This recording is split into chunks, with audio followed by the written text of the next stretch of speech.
Assalamualaikum warahmatullahi wabarakatuh. Perkenalkan, nama saya Cika Salsa Isya Putri dengan NIM 23320111035. Di sini saya akan menjelaskan tentang penyelundupan hukum atau fraude ala LOI, yaitu untuk memenuhi tugas UAS Hukum Perdata Internasional yang diampu oleh Ibu Rizka Ginalita Dwi Putri SHMH.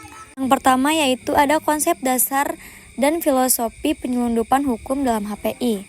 Terjadi ketika seseorang secara sengaja memanipulasi titik taut atau connecting factor agar sebuah sistem hukum asing diberlakukan terhadap dirinya dengan tujuan untuk menghindari hukum yang seharusnya berlaku atau lex causa, karena hukum tersebut dianggap merugikan atau tidak memungkinkan tindakan yang ingin ia lakukan. Dalam pandangan hukum, perbuatan ini dianggap sebagai penyalahgunaan hak. Meskipun secara formal tindakan tersebut mungkin terlihat sah atau misalnya melakukan proses pindah domisili secara administratif.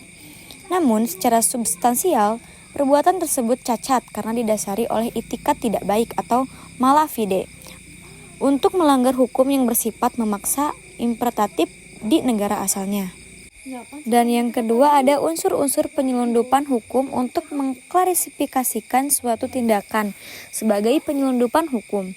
Biasanya terdapat 3 unsur utama, yaitu yang pertama unsur subjektif, adanya niat jahat atau kesengajaan dari para pihak untuk menghindari hukum yang berlaku atau lex causa.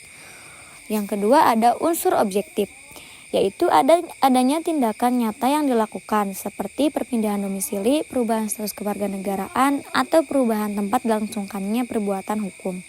Tujuannya yaitu ada untuk menghindari berlakunya kaidah hukum yang bersifat memaksa di negara asal yang melarang atau membatasi perbuatan hukum tertentu. Yang ketiga ada studi kasus Princess de Beauvermont, yaitu seorang putri Prancis ingin bercerai dari suaminya. Saat itu hukum Prancis melarang perceraian.